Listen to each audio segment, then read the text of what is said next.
Konya'nın sultanı Alaaddin'in validesi İsmihan Sultan. Kim olursan ol. Esir benim esir. Şehir benimse.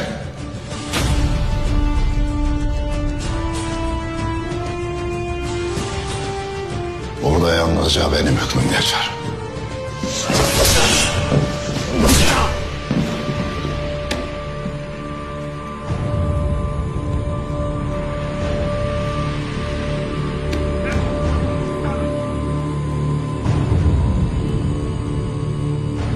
Benim mülkümde pusat çekenin yüreğini sökerim.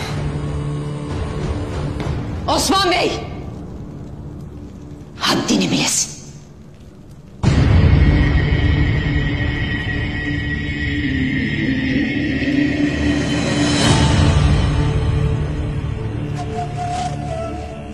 Konya Sultanı orada olduğu sürece senin olan her şey bizimdir.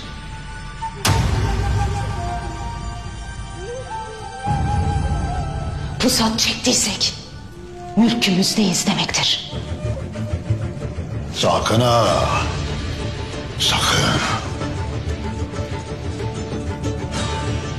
Benim olan el uzatmaya kalkmayasın İsmihan Hatun. Osman Bey, uç beyiysen bana boyun eğeceksin. Yok, ben devletim dersen ardında olan cümle oba elinden alınacaktır. Sana el uzatmayasın dedim. Benim obama göz dikersin. Hatun. O uzanın eli keser. O dikilen gözü oyar.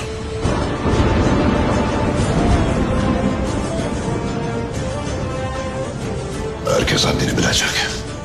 Bilmeyene de bildir.